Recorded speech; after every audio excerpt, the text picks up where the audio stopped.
Sumainyo ang kapayapaan. Ang bawat isa ay magbigayan ng kapayapaan.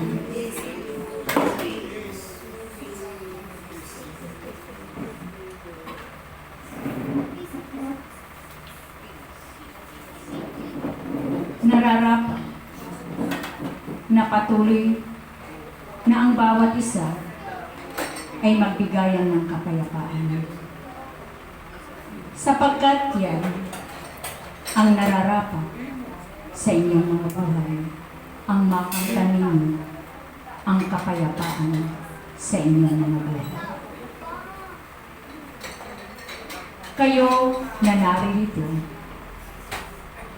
kayo ay tinawag ng Diyos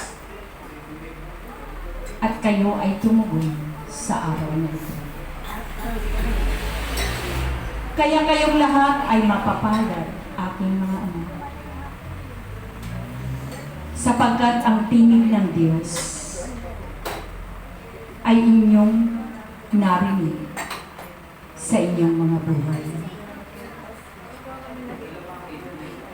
Ang tinig ng Diyos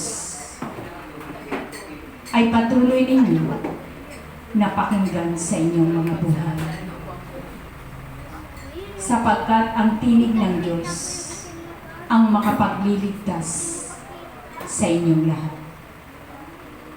Tulad ngayon na maraming nagaganap na trahedya sa mundo ito. Kaya patuloy kayo na manalangin. Huwag magsawang manalangin sa banal na tahanan ng Ama. Sapagkat sa inyong pananalangin, marami ang maliligtas. 10 ng inyong mga angkan. Kaya huwag kayong magsawa na magdasal ng banal na Santo Rosario. Ipanalangin ninyo ang nagaganap sa mundo ito.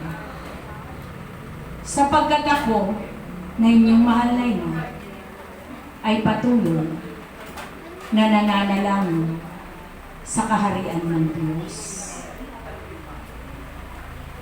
Ipinapanalangin ko ang mundo ito sapagkat ayaw ko na isa man sa inyong lahat ay masaktan o mawalan ng buhay. Kaya manalangin kayong mabuti.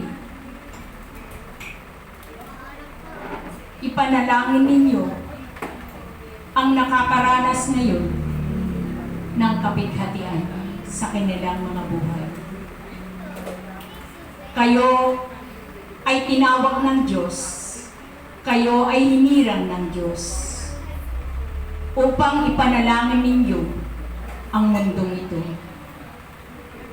Kaya ilaan ninyo ang oras at panahon ninyo sa pagparito sa tahanan ng Diyos.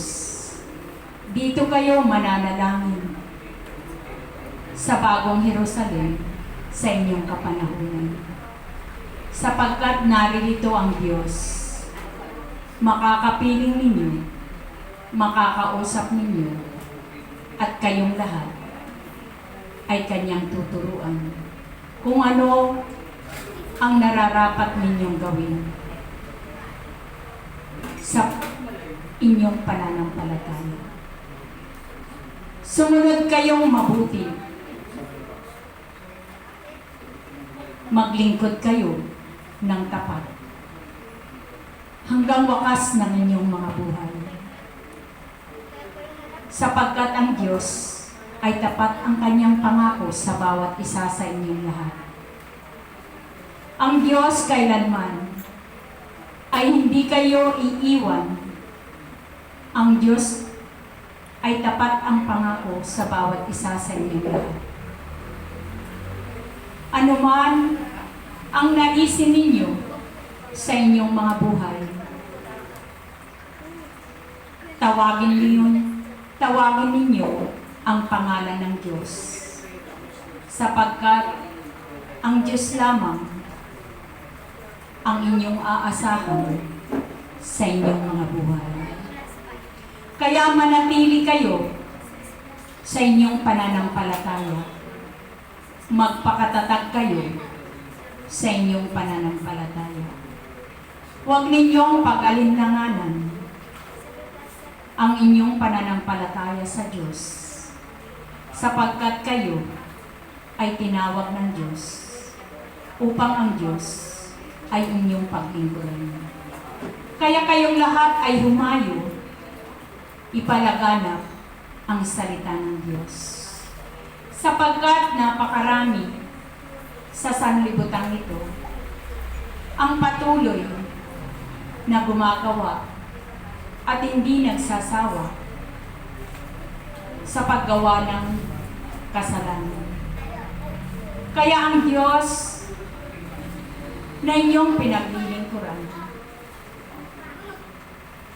ay nahahabag sa inyong lahat. Kaya ang Ama ay patuloy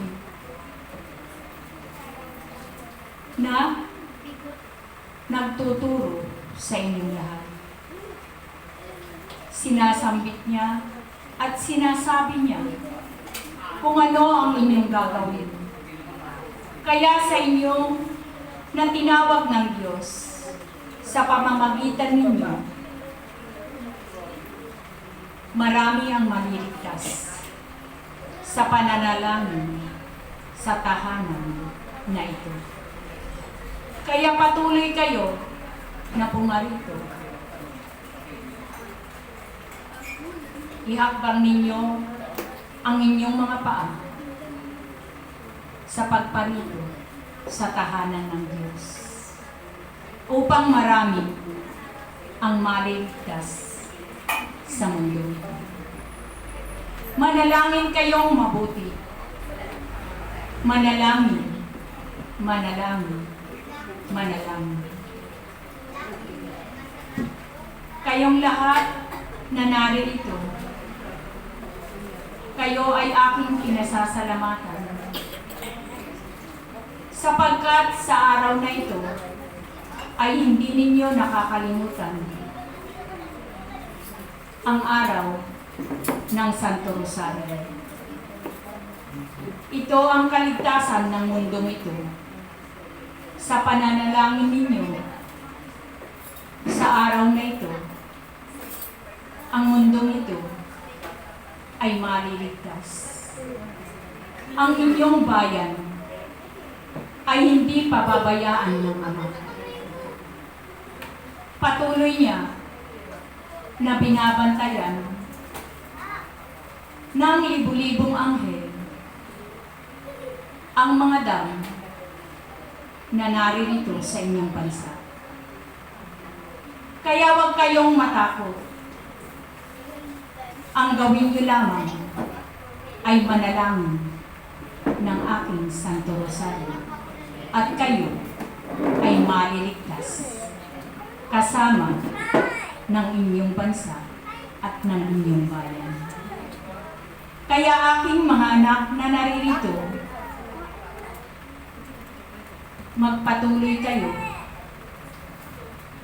na magdasal, manalangin, at manalig sa Diyos. Magtiwala sa Diyos, sapagkat ang Diyos na inyong pinaglilingkuran ay tapat ang pangako sa bawat isa sa inyo. Kailanman ay hindi kayo pababayaan. Ang lahat ng pangako ng Diyos ay kanyang tutuparin. Kaya kayo na nangako sa Diyos ay din ninyo ang ipinangako ninyo sa paglilingkod. Huwag kayong magsawa sa paglilingkod sa Kanya, sapagkat Siya lamang ang aasahan ninyo sa inyong buhay. Wala na kayong ibang aasahan, kundi ang Diyos na makapangyarihan sa lahat. Manalangin kayo, manalangin, manalangin, manalangin, upang maligtas ang inyong bayan. Salamat sa inyong lahat. Salamat sa inyo.